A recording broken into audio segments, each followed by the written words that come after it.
hosting the first of these podcast sessions to celebrate the incredible work being done on Redcliffe. And I think I should invite some of the brilliant creatives out, because you don't want to hear from me, you want to hear from them. So if you guys want to come out and join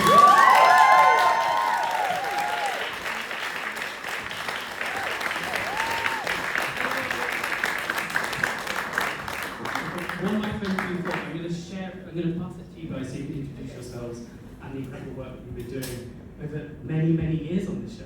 Yes. Hi, I'm Jordan. I wrote the book, music and lyrics. Hi,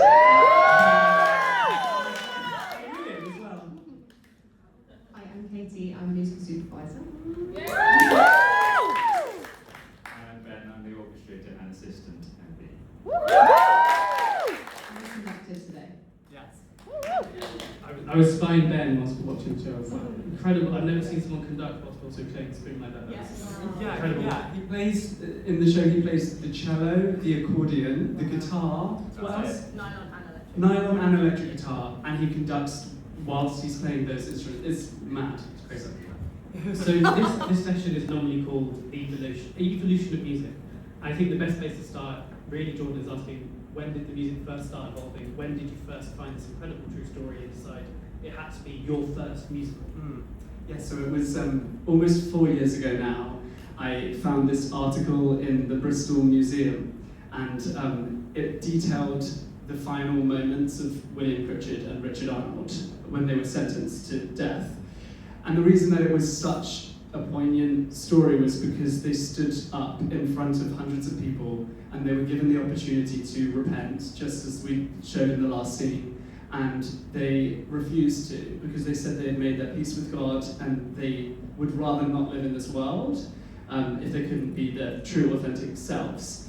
And just reading that really made me well up, because I just thought, imagine the strength you would have had to have in that time, almost 300 years ago, when it was like the most heinous crime of all time, to stand up in front of all those people and declare that you would rather go down together. It's just, it still makes me very emotional. And then Richard did take William's hand and kissed it in front of everybody, as like their final act of defiance. And so once I read that, I knew obviously that's the ending. So then I had to create a story around that. And I managed to find some other artifacts from the time, but there was also a lot of scope for me to fictionalize and create characters, that kind of thing. And the first song that I wrote was the end of Act 1, Never Getting Rid of Me. And I don't know why, it was the same day that I found the article. I went home and I got my guitar out and I just kind of started strumming, and the melody just came to my head, and then I started to write some lyrics down and change the lyrics, and I spent maybe like 5 hours working on this song. And I went and showed it to my partner, and he was like, wow, this is great, you have to keep going with this. And I kind of knew that that was going to finish the first act, so maybe that's an unusual process, but I had the end of Act 1 song before I had anything else. And then I kind of just started to work around that and peel backwards through the first act, and yeah, so it was kind of this really, I kind of describe it as like, it was quite a spiritual experience. That sounds really cringy, but like writing it was a very spiritual experience, because I just had so much time to focus on the show, and every day I was just like bathing in this world of possibility and going for walks, and melodies would come to me. The most amazing wedding, the duet between the women, I was actually at a wedding when that song came into my head. And so it's just like, it was very, kismet experiences. Yeah, sorry, long-winded answer. I feel like there's someone's wedding that owes a bit of royalty. And I wish, Katie and Ben, can you talk about when you were first introduced and got on board with the project? So Jordan and I first worked together on Bonnie and Clyde, got to know each other then, and it wasn't that long after that you sort of told me you were working on Redcliffe, and I was lucky enough to watch the first couple of workshops, and then even luckier to be asked to come on board for this version by Jordan. So it's just been a joy to work with Jordan in a different way, as a creative as well as an actor, and I feel really proud and honoured to be part of this story. But I'm going to straight away hand you over to Ben, who has so much to do with the musical sound of it. So Ben. Yeah, I think it was over 2.5 years ago. More than that, maybe 3 now, I'd say. Yeah. When we first started. Yeah. Was it? Okay. I had never met Jordan before, but a friend of mine who I invited to press night saw your Insta post about the turbine at MT Fest, looking for an orchestrator, and she sent it to me, and I very luckily decided on a whim basically to message you. And then Jordan, being the fabulous human that he is, took a chance on someone like fairly new. And then I did the turbine, and then we did the other palettes, which were both a bit more rushed. And then this one happened back all that time. It was great. But I will say he's being very modest. Yeah. So much of the sound that you have heard today is all down to Ben. Like, he would, over these last 3.5 years, he's just inundated with voice notes from me saying, I think in this song we should have some violin doing, I'll just voice note things, and he'll create something incredible and send it back to me on this demo, and it just is so amazing how he's really managed to capture what has been inside my head, because I think this show is a real amalgamation of different genres of music, which is something that I love so much in my everyday life. I don't just like pop music or just like folk music. I love cinematic music, and I love Sondheim, and I love more classical period musical theatre, so that's why there's kind of a blend of all of these different styles, but it's still, I think people say, it still has this through line of having this Redcliffe sound to it, and that's down to Ben's orchestrations. Like, he's just managed to capture the soul of the piece so brilliantly. He loves compliments. As someone who covers a lot of musicals every day, there's always that dark part I've never fully understood about the way that a composer, a musical director, and an orchestrator work together. I think you just preempted this question in a way. How do you sort of find that balance, especially in a rehearsal room, of, you know, especially with a new musical where there's things that are malleable and you can change things every time you might listen to a number. I mean, that must be a very fruitful relationship you have to have in place, and also built on a lot of trust and engagement. I think that is something that varies from project to project. This setup was, I guess, slightly unusual in that Ben was assistant musical director and orchestrator, and also arranger, actually. Whereas I was musical supervisor, and I musical directed the first few performances. So I guess the short answer is collaboration and teamwork, but you have to be very open and unafraid to be able to put your ideas out there and have them be shot down. Be prepared to go with the best idea in the room. That means there's often some debates about like one beat or one note and stuff like that, but you just have to be obsessed with detail in that way. So I guess I don't know how to explain it other than teamwork. The division can be really different in different productions. Sometimes the musical supervisor is also the musical director, like I was here. Sometimes the musical supervisor is also the orchestrator, which I wasn't. So yeah, we just have to work as a team and just make sure we communicate and find a common viewpoint, common language. Thank you, common language on this piece of work. But Ben, do you have anything to add? Yeah. All I was going to say is that the rehearsal process for this was very exciting because it was basically just me shadowing and following around Katie because she's such a seasoned pro, and like it was just very exciting. I think I even sent you a message near the beginning where I was just like, I'm just gonna like just follow you, and like I just learned a lot during the process, and it was great. Specifically about the specifics as well. Katie just has a very good just brain and like ear for like such specific notes and changes and things, and every change that she suggests we end up going with, and it works so well. Yeah. Jordan, you've already mentioned the first number that you composed for the show, but I guess flipping it on its head, what was the last number that you composed for the show, and how recent to the show coming to Southwark was that number put in place? Oh, that's a really good question. The most recent number was the opening of Act 2, which is Rough and Winding, which is the one that Richard sings while I'm sleeping on him. And that was because originally I was going to open the second act with the Did You Hear song, which is when everybody in the town finds out the news. And that's a great song because it's up-tempo and it gets people going and it builds the stakes, but I felt like people need to live with the two of them for just a little bit longer before everything goes wrong, and it made sense to give him a song there.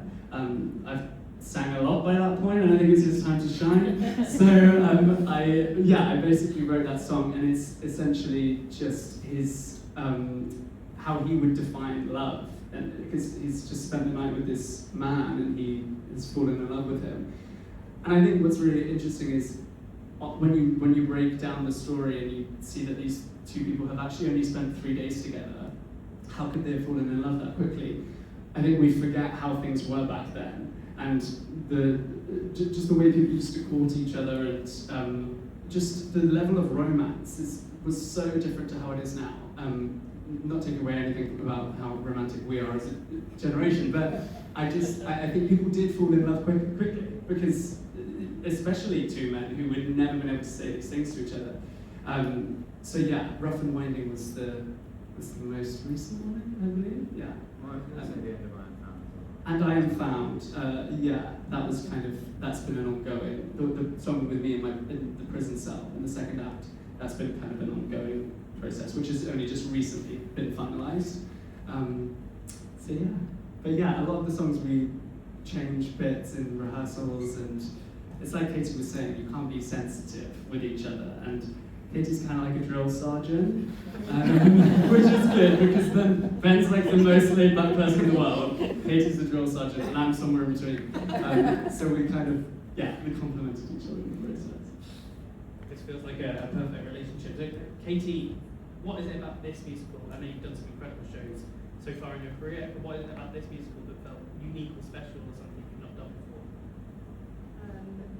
I think that the first thing that drew me to it, which I think that I don't know if you two had even realised you'd achieved, and I remember saying the first day of rehearsals was, there's a very clever use of music in the piece, which is that the more traditional viewpoints, we might call them backward, but let's say the more traditional for this, sing in more traditional music. They sing in folk, they sing in like traditional musical theatre, and as they become more on board with William's way of thinking, or like being more accepting of their situation, their music gradually modernizes so that they sing more in sort of contemporary pop, contemporary rock. So like William and Richard sing in that from the start, and then the family members come on board and start to sing more like that. Like you remember Loophole, which is the duet the mother and the sister sing, is like really rocky.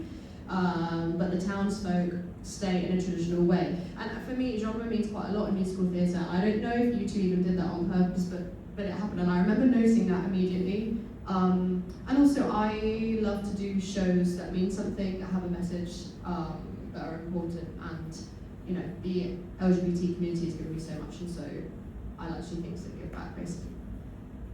Amazing insights. I hadn't even tweaked that, but now. Yeah.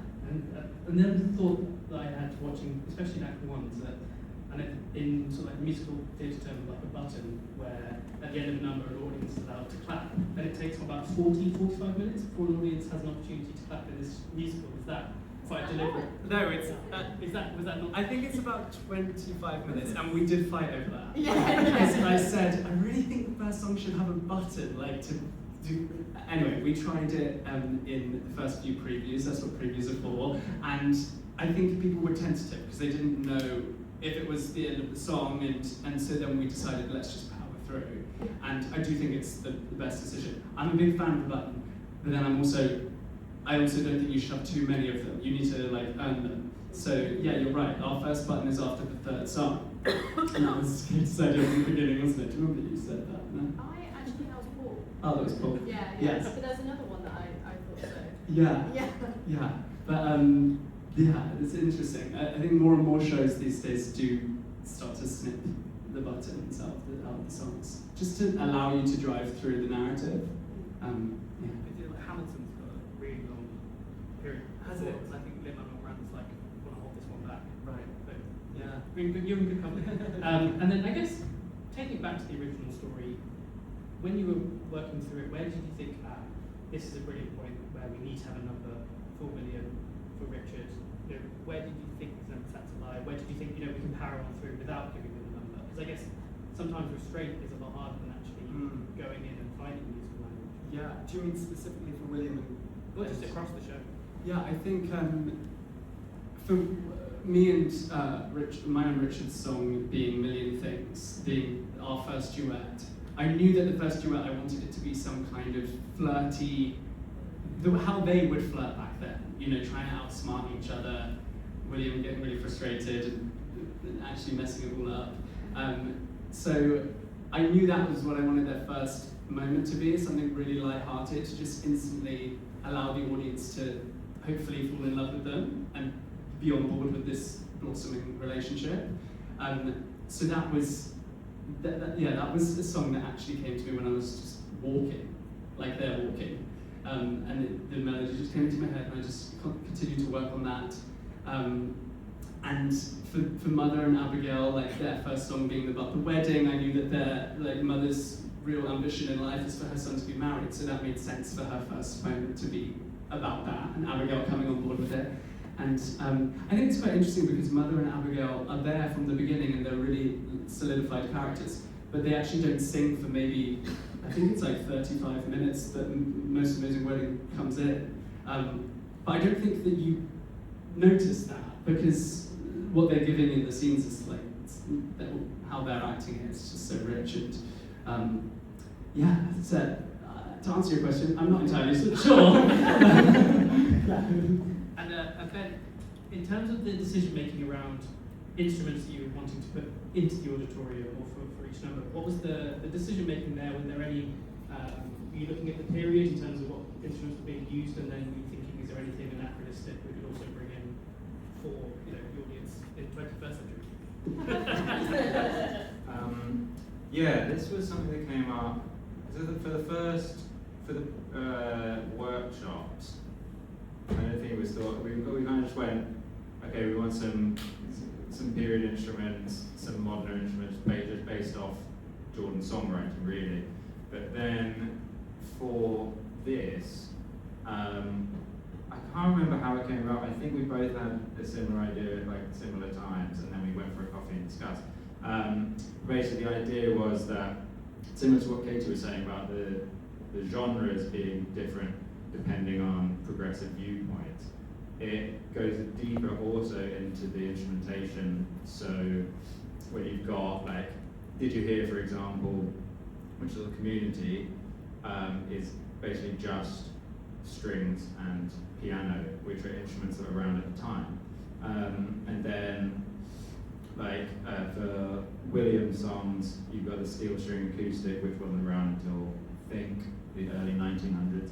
And for Richard's songs, you have the nylon guitar, which wasn't around until, I think, mid-1800s. And then obviously, like we say, when they're going full progressive, further, looking into the future almost, you have the electric guitar comes in. So it was a very deliberate, It's extremely deliberate.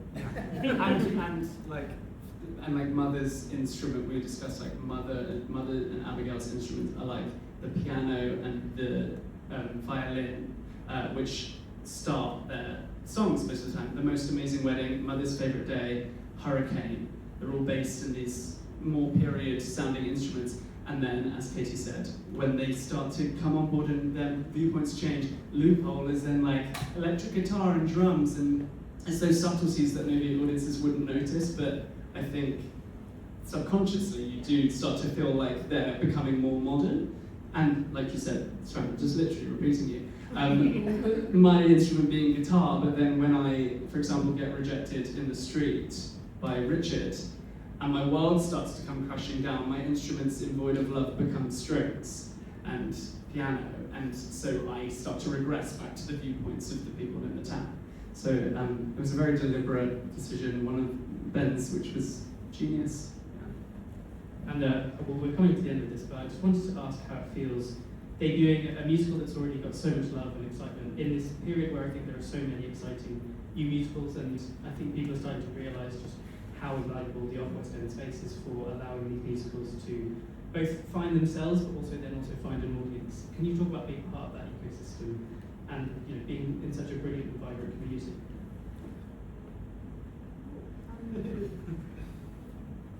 That's kind of one that needs to formulate an answer.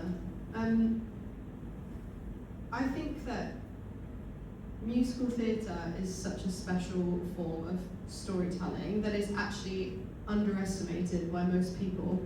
And I think the opportunity to start that in a fringe venue or an off-West End venue really allows us to put the jigsaw pieces in that need to be put in to create it, because creating a musical is no mean feat. I mean, we're just here to talk about the music, but there's so many elements to it. Things that can go wrong, things that need to be changed, songs go out, songs go in, like there's so much. And to be able to develop it in a space that means that people will come see it, but also we know we're safe to sort of make mistakes and for things to go wrong, I think that means everything. And I think we're really lucky in London to be able to do that, and people will still come see it and understand the limitations of the venue that we're in, but also love that they're seeing something new and fresh. So I think, yeah, the opportunity to be able to create it in a venue where we are able to, but we're also able to get things wrong is really unique, and I'm grateful for it. I don't know how you feel about it. No, I agree. And I think this show, specifically being able to tell this story right now, like you said, obviously it's really terrifying. This process has been quite scary for me like these last 3 years, because I feel like I've had like so much that I've had to prove, in the sense of I've been an actor for the last few years, and this is my first thing I've written, and I feel like there has been quite a lot of eyes on me as to how it's going to go within the industry. And so like opening it and having a response from people has just been absolutely incredible, and hearing people crying every night, hearing people laughing, and the amount of people that have come up to me afterwards and just said like how affected they are by the piece and how relevant it is still now. Because I think that was also a fear in my head. I've always obviously believed so deeply in this piece, but I was worried whether people would watch it and feel like it wasn't relevant because it's an old story. And so I think the ending is so perfect in tying it into why we need to tell this story now. And the fact that people are getting that is more than I could dream of. And just to finish, just one fun thing is, somebody came up to me in the bar the other day. It was this mother and her daughter, and they were both sobbing in the bar afterwards. And the mother said that her daughter had brought her along to see it and hadn't said what it was about. And her daughter is gay, and the mother wasn't really on board with it, was coming to terms with it. And she watched it, and it was so beautiful. I saw, like, in front of me, it literally accepted her child. And she said, like, that's the power of the show. Like, it's made me really realize, sorry, I'm going to get choked up. It's made me realize I just understand her and the struggles that she's been going through, and like come to accept my child through watching this. And I think, if anything, just that, it's been worth it, this whole process.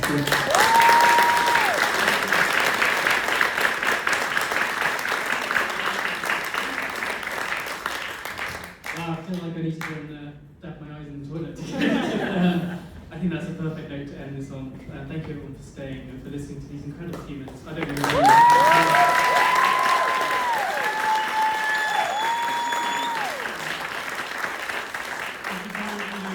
there's probably still some tickets somewhere, so please encourage anyone you know, come and see and support new musicals like Redcliffe, because they are, these are the experiences that we treasure, being in spaces together rather than watching AI rubbish on social media. So, thank you so much.